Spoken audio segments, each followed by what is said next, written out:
The sanctum of the galactic concordium was a void carved from silence and gravity. It existed not as a structure built, but as a space commanded into being, its walls the shimmering, theoretical boundary between a pocket of ordered reality and the raw chaos of the cosmos beyond.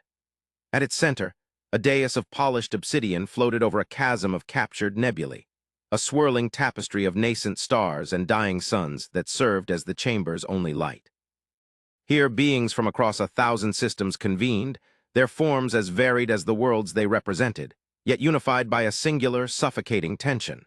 The air, recycled and sterile, tasted of ozone and ancient dread. The debate, which had raged for cycles, had now fallen into a stasis of disbelief, a quiet so profound it felt like the universe holding its breath. High Arbiter Kalen of the Xylos stood at the edge of the dais, his elongated, six-limbed form held in a posture of rigid contemplation. His carapace, the color of twilight stone, was etched with the faint lines of centuries, each one a testament to crises weathered and judgments rendered. Yet none had felt like this. Before him, a holographic display shimmered, replaying the event for the 1,000th time. It showed the Volantes Nebula, a turbulent expanse of incandescent gas and stellar nurseries. On one side, the collected might of the Concordium's deterrent fleet, a constellation of warships whose power could crack continents and extinguish stars. On the other, the human fleet, smaller, newer, an assemblage of vessels that by all Concordium metrics were hopelessly outmatched. There was no battle, no exchange of fire. There was only the moment when the human ships, all of them, simultaneously ceased to exist. They did not jump to faster than light, for that would have left a scar of warped spacetime, a residual energy signature that the Concordium's deep-range sensors would have screamed about. They did not engage cloaking devices. No technology known to any member species could mask an entire fleet from a sensor net so dense. They did not detonate. There was no flash, no debris field, no whisper of radiation. One moment they were there, solid material, a quantifiable threat. The next, they were gone. The space they had occupied was now just space, pristine and utterly empty, as if the fleet had been nothing more than a collective hallucination. All that remained was a single, baffling sensor echo, an anomaly that the finest minds of the analytical caste had failed to decipher. They called it a causality ripple, a name born of desperation, for it described nothing they understood. It was as if the universe's fundamental laws had been momentarily rewritten. "It is a trick," hissed General Vorlag, his massive, crocodilian form radiating impatience. His voice was a low rumble that vibrated through the obsidian floor. "A ploy! They have deployed a new form of stealth, more advanced than we conceived. They are hiding, waiting to strike at our flank. We must advance the deterrent fleet, sweep the nebula, and force them from the shadows." Vorlag's solution was always the same: force, overwhelming and direct. He saw the galaxy as a series of threats to be neutralized, of territories to be secured. The subtlety of the situation was a language he refused to learn. "The data does not support your conclusion, General," countered Matriarch Lyra of the Cygnian Ascendancy. Her form was a delicate crystalline lattice that chimed softly with her every minute movement. Her voice was pure and resonant, like striking a crystal glass. "Our sensor nets blanket that sector. Not a single quantum fluctuation is unaccounted for. There is no energy signature, no mass shadow, no temporal displacement. To hide a fleet of that size would require a power source that would burn brighter than the nebula itself. What we witnessed was not concealment. It was absence." "A weapon, then?" Vorlag snapped, his heavy claws clicking against the dais. "They turned some unknown physics-altering device upon themselves to fake their destruction, to lure us into a false sense of security." "To what end?" Kalen's voice, a dry and rustling whisper, cut through the tension. He turned his multifaceted eyes from the display to face the assembly. "To what strategic advantage would they annihilate their own fleet, their only defensive line in this sector? The humans, for all their maddening unpredictability, have never displayed a capacity for self-destructive theatrics. Their every action, when analyzed with sufficient patience, has been dictated by a logic so severe, so ruthlessly pragmatic, that it often appears alien even to us." He paused, letting the weight of his words settle into the chamber's immense quiet. "We have underestimated them from the moment of first contact. We saw their primitive chemical rockets and their fragile biology, and we classified them as a minor emergent species. We saw their rapid expansion and their chaotic political structures, and we labeled them aggressive and unstable. We offered them protectorate status, a gilded cage, and they politely refused. Now we place a fleet on their border as a deterrent, an act of galactic intimidation, and they respond not with fear or fury, but with this: a philosophical riddle enacted on a cosmic scale. Kalen's internal thoughts were a storm of disquiet. He had spent his long life studying the cycles of civilizations. He had seen empires rise on the promise of technological supremacy and crumble into dust when faced with an idea they could not conquer. The Concordium was ancient, powerful, stable. Its dominance was built upon a shared understanding of physics, of warfare, of diplomacy. There were rules, both written and unwritten, that governed the interactions between starfaring peoples. You displayed strength to deter aggression. You negotiated from a position of power. You expanded your influence through technological, economic, and military superiority. The humans seemed to operate by a different set of axioms entirely.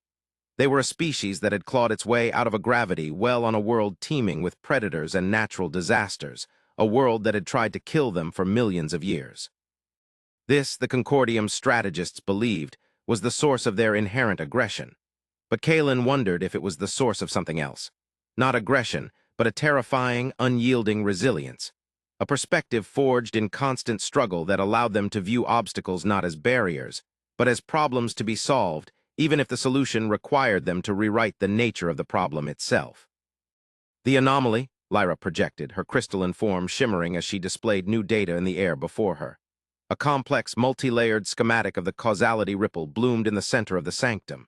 It was a waveform of impossible geometry, a pattern that seemed to fold in on itself, existing in more dimensions than the sensor net was designed to perceive.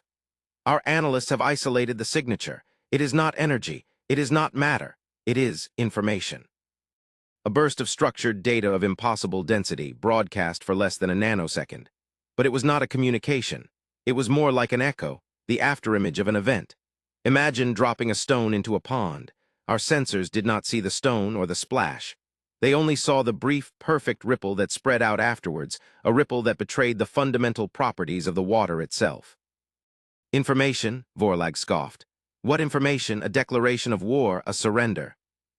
Neither, Lyra replied, her tone laced with a frustration that bordered on awe. The data is structural. It appears to be a momentary, localized alteration of physical constants. The Planck length, the speed of light, the gravitational constant. For an infinitesimal moment, they were not what they should be in that specific pocket of space. They were coherent, unified, as if someone, for a split second, held the source code of the universe and performed an edit. A deep, collective shudder of unease passed through the assembled delegates. This was beyond the scope of technology as they understood it. Their most advanced science was about manipulating the laws of the universe. The idea of rewriting them, even for a moment, was the stuff of creation myths, of gods. "And you are certain this originated from the human fleet?" Kalen asked, his gaze fixed on the impossible waveform. "The vector is precise," Lyra confirmed. "The event is centered on the exact coordinates their flagship occupied an instant before it vanished. The ripple emanated from that point. It is inextricably linked. We have spent our cycles debating whether this was an act of stealth, retreat, or self-destruction. I propose we have been asking the wrong questions. The question is not where the humans went. The question is what they became." The silence that followed was heavier than any before it. The implications of Lyra's statement settled like a shroud over the Concordium's assembled leadership. The foundation of their power, their understanding of the cosmos, was built on the immutability of physical law. It was the bedrock of their engineering, their defenses, their very existence. A species that could manipulate that bedrock was not a strategic adversary. It was a paradigm shift. It was an existential threat of a kind they had never contemplated. Their deterrent fleet, with its world-breaking weapons, was like a collection of sharpened sticks arrayed against a being that could turn the very ground beneath them to liquid. Kalen felt a coldness spread through his ancient frame. He remembered the first human envoy he had met decades ago. A soft-skinned, unassuming creature with clear, steady eyes. It had spoken of cooperation, of shared knowledge, of a universe full of wonders to be explored together. Kalen, like the others, had heard the words but had seen only the nascent ambition of a young, grasping race. He had seen their fragility and mistaken it for weakness. He had seen their diversity and mistaken it for division. Now he saw it all through a new lens. Their fragility had bred ingenuity. Their diversity had fostered a kaleidoscope of perspectives, allowing them to approach problems from angles the monolithic cultures of the Concordium could never conceive. And their ambition, it was not for territory or for dominance. It was for understanding. And what was a greater act of understanding than to grasp the very grammar of reality? "We have been fools," Kalen whispered. the sound carrying an impossible weight in the vast chamber. We treated them as children playing with fire, and all the while they were learning the language of the stars themselves. As if in response to his words, a new alert chimed through the sanctum, a soft, insistent tone reserved for unscheduled Priority 1 arrivals in the Concordium's home system. Every eye turned to the main star chart. A single, tiny icon had appeared at the edge of the system's demarcation zone. It was not Concordium. Its energy signature was minuscule, almost negligible, an insect in a sky full of dragons. But its IFF tag, broadcast openly and without encryption, was clear, concise, and utterly terrifying in its simplicity. It was a human diplomatic vessel. It was alone, and it was hailing them. The human ship was a study in serene minimalism. It was a smooth, ovoid vessel of a material that seemed to drink the light, reflecting nothing. It possessed no visible weapon emplacements, no ostentatious sensor arrays, no aggressive lines. It hung in the void against the backdrop of the Concordium's orbital defense platforms, vast, city-sized fortresses bristling with energy projectors and kinetic batteries, like a single, polished river stone resting in a field of jagged mountains. Its very presence was an act of supreme, almost insulting, confidence. The debate in the sanctum had devolved into a cacophony of panicked speculation and blustering threats, with Vorlag demanding the vessel be vaporized and Lyra insisting on caution until its purpose was known. Kalen, overriding them both with the authority of his office, had accepted the hail. An image resolved in the center of the chamber, a life-sized holographic projection of the human ambassador. She was a woman of indeterminate age, her features calm and composed, her dark hair tied back severely. She wore a simple, dark blue uniform, unadorned with rank or decoration. Her name, she stated, was Eva Rostova. Her title was simply Envoy. She stood before the collected might of the galactic Concordium, not with the deference of a supplicant or the arrogance of a conqueror, but with the quiet patience of a scholar about to deliver a lecture. Her eyes, a pale, piercing gray, swept across the assembled delegates, acknowledging their diverse forms without a flicker of surprise or apprehension. High Arbiter Kalen, members of the Concordium Council, her voice was measured calm and carried a tone of profound, unshakable certainty. It was translated instantaneously, but the core of its serenity was universal. I am here to answer your questions. Vorlag surged forward, his voice a guttural roar. Where is your fleet, human? What trickery is this? Speak, before we reduce your pathetic ship to its constituent atoms. The envoy's gaze shifted to the general. She did not flinch, she did not recoil. She simply met his fury with an unnerving stillness. General Vorlag, your threats are predicated on the assumption that our purpose is to engage in conflict. It is not. The fleet you speak of is safe. It is elsewhere. Elsewhere is not an acceptable answer, Vorlag bellowed. Perhaps a more precise one would be more illuminating, Eva Rostova continued, her tone unchanged. Our fleet did not retreat, it did not cloak, it did not perish, it simply transitioned. It altered its state of existential expression relative to the baseline continuum you currently occupy. A wave of confusion washed over the sanctum. Even Lyra's crystalline form seemed to hum with cognitive dissonance. You are speaking of a dimensional shift, Lyra stated, her voice sharp with analytical curiosity. Such a feat for an entire fleet would require energy expenditure on a scale that would have torn a hole in spacetime. We detected no such event. Because it was not an event of energy, Matriarch Lyra, the envoy corrected gently, but of information. You are accustomed to thinking of reality as a physical place to be traversed. You use force and energy to push matter from one point to another. Your FTL drives brute force spacetime into a manageable shape. It is an impressive, if crude, application of power. We have chosen a different path. We do not travel through space. We redefine our relationship with it. She raised a hand, and the holographic display of the causality ripple reappeared beside her. She gestured to its impossible, self-referential geometry. Your sensors detected this. You have struggled to interpret it. You have seen it as the signature of a weapon or a drive system. It is neither. It is the wake. It is the faint, residual echo left upon the fabric of reality when a significant mass of organized matter coherently and collectively alters its own fundamental constants to phase out of alignment with your perception. She paused, allowing the monumental weight of her words to sink in. What you saw was not the aftermath of a weapon being fired. It was the sound of a key turning in a lock you were not aware existed. The chamber was utterly silent. The raw, physical threat of Vorlag's fleets, The deep, analytical knowledge of Lyra's caste, the ancient, political wisdom of Kalen's long life. All of it felt suddenly, utterly primitive. They were arguing about the strength of their cage's bars while the humans had simply learned that the cage was not real. Kalen found his voice, the dry rustle now strained. You can alter physical law at will. Not at will, the envoy clarified, a hint of something that might have been humility in her voice. Not in the way a god might. It is not an act of creation. It is an act of understanding. We have spent the last century of our development not on building larger weapons, but on listening to the universe's underlying harmonics. The cosmos is not a silent void punctuated by matter. It is a symphony of resonating quantum fields. The laws of physics are not ironclad rules. They are the dominant melody. We have simply learned how to quiet our own instruments, to step out of the orchestra for a moment and listen from the hall. She looked directly at Kalen, her gray eyes seeming to peer into the very core of his ancient anxieties. We moved our fleet because its presence, and yours, was creating too much noise. We needed to listen. The Volantes Nebula was not chosen for its strategic value, High Arbiter. It was chosen for its acoustic properties in a medium you cannot yet perceive.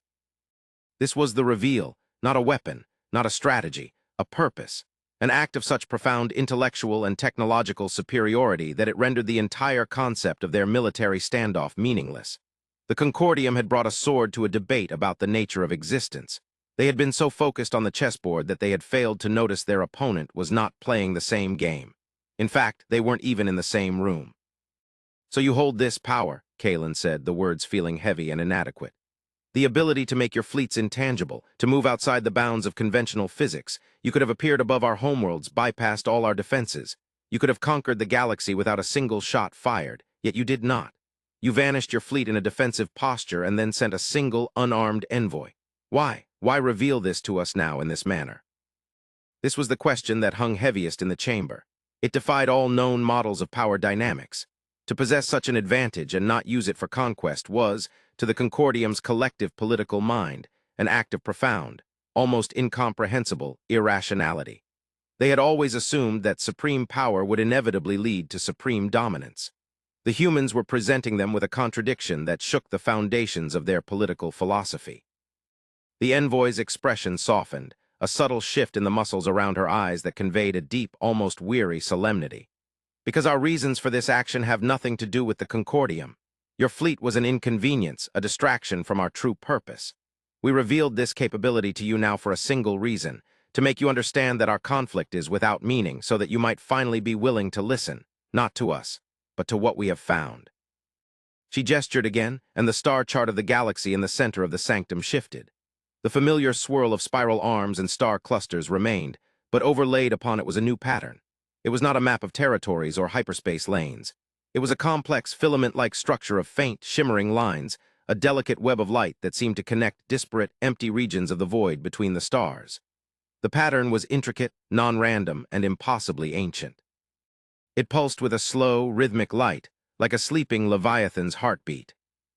For decades, our deepest listening posts have been cataloging a background signal, a whisper buried beneath the noise of creation, the envoy explained, her voice now barely above a murmur, yet it filled the vastness of the sanctum.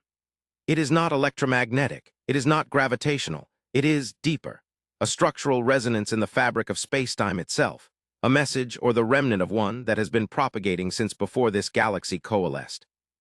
What you are seeing is a partial map of its source points, ancient, cold, and dark. She pointed to a region in the intergalactic void, a place of profound emptiness on all conventional charts. On her map, it was a nexus of glowing filaments. When our fleet vanished, they were not idle. They formed a phased array, a telescope of unprecedented scale, using the very structure of their shifted state to observe this phenomenon without interference. They confirmed what we had long suspected. The signal is not a natural phenomenon. It is artificial, structured. And it is growing stronger. Vorlag, for the first time, was speechless. His mind, so attuned to the logistics of fleets and the trajectories of weapons, could not process this. He was staring at the ghost of a threat so immense and ancient it made his entire worldview obsolete. "What is it?" Matriarch Lyra asked, her crystalline form pulsing with a soft, fearful light. "Who is sending it?" "We do not know," Eva Rostova admitted, the first hint of uncertainty entering her voice.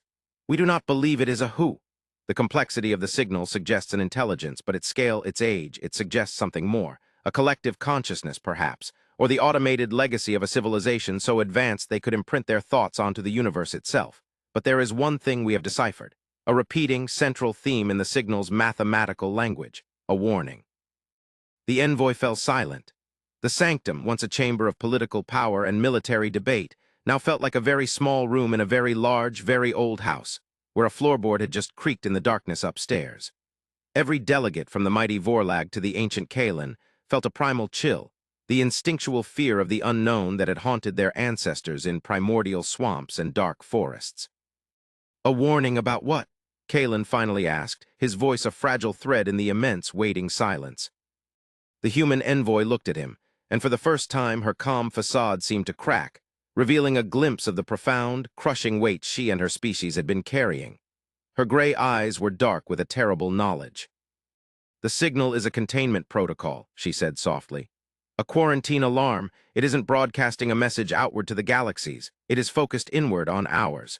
It is a warning that something is awakening within the Milky Way, something ancient and hostile to life that was thought to be dormant. The message doesn't say what it is. It only gives a name for the silence that will follow if it is not stopped." The envoy paused, her gaze sweeping over the stunned and silent assembly.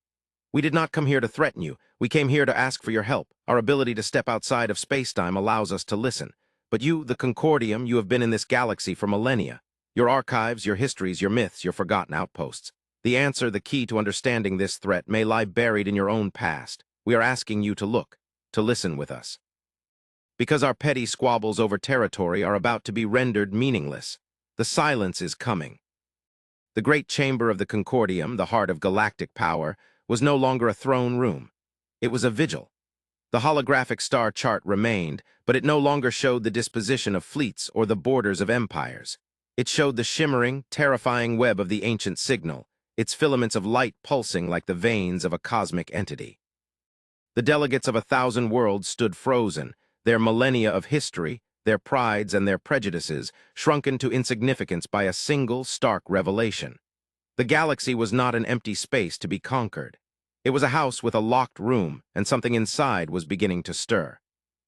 Kalen slowly approached the hologram of the human envoy. His ancient carapace felt brittle, his wisdom felt like ignorance.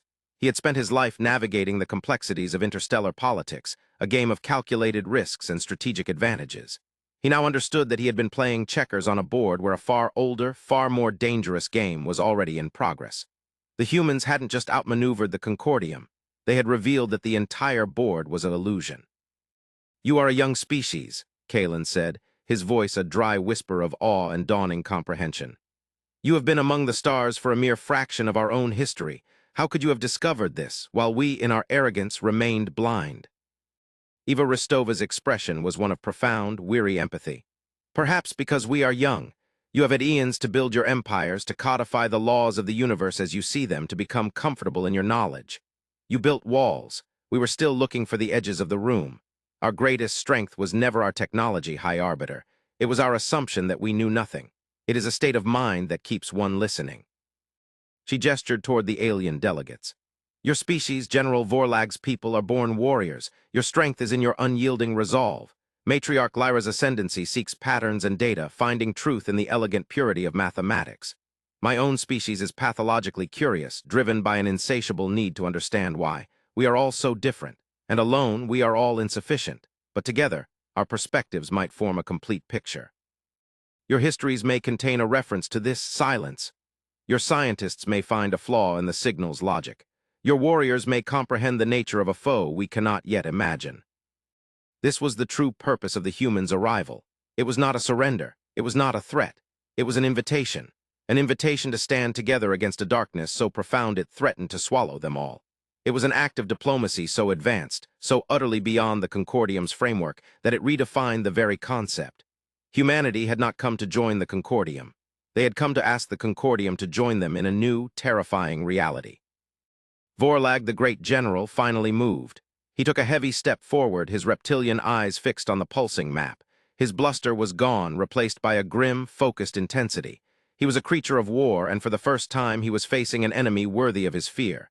"This enemy," he rumbled, the question directed at the envoy. "This silence, Does it have a name? The signal gives it a designation, Eva Rostova replied, her voice low and somber. A word that seems to translate from its root mathematical concepts as the static. It is described not as a force that destroys, but one that erases. It doesn't kill life, it unmakes it. It reduces complexity and information, consciousness, biology, civilization, back to the mindless, chaotic energy from which it came. The static, the name settled in the chamber, a sound of pure entropy. It was not an enemy they could fight with ships and weapons. It was a philosophical concept of annihilation given form. Kalen looked from the envoy to the faces of his fellow council members. He saw their fear, but beneath it, he saw something else beginning to dawn. A nascent sense of unity forged not by treaty or by trade, but by a shared, existential dread. Their divisions, their ancient rivalries and petty disputes seemed like the squabbles of children in the shadow of a tidal wave. "What you ask of us," Kalen said, his voice regaining some of its old authority, but now tempered with a new humility, "is to set aside our history, our power, our very identity as the dominant force in this galaxy, and become your partners." "We do not ask you to be our partners," the envoy corrected him gently. "We ask you to be partners with reality, to face what is coming not as a collection of species, but as a single galactic consciousness. We offer you our discovery. We offer you our technology, the ability to listen as we do. We will teach you how to step outside the noise. All we ask in return is your knowledge, your history, your help." She extended her hand, an open palm in the human gesture of peace and offering. The hologram was intangible, yet the meaning was solid as stone. It was a choice. To cling to the old world of power and dominance and be consumed by the coming darkness, or to step into a new, uncertain future together. Kalen looked at the human's hand, then at the vast, terrifying map.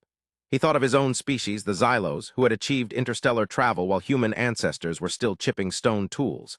They had built an empire, administered peace, and believed they had reached the apex of civilization. They had become guardians of a museum while the humans were still exploring the mansion. He felt a profound sense of loss for the eons his people had spent in complacent slumber. And then he felt a spark of something he had not felt in centuries. Hope, not the hope of victory, but the hope of meaning. With emotion that was both a signal to his people and a promise to the universe, High Arbiter Kalen of the Xylos slowly, deliberately, reached out his own three-fingered hand and passed it through the holographic image of the humans. It was a gesture of acceptance. Around the dais, one by one, the other delegates began to nod, their own private fears coalescing into a collective resolve. The sanctum was silent once more, but this was a different kind of silence. It was not the quiet of tension or of fear. It was the silence of purpose, the silence before the beginning of a great and terrible work. The human fleet had vanished, and in its place, a new age had been born. The aliens had seen not a weapon or a trick, but a truth about the universe and their place within it, and that had changed everything. They had spent so long looking at each other as rivals that they had forgotten to look up at the true, vast, and terrifying dark. Now, for the first time, they were looking together. And in that shared gaze, a new alliance, stronger than any forged by treaty, began to take form, a fragile bastion of light against the encroaching silence. The age of empires was over. The age of survival had begun.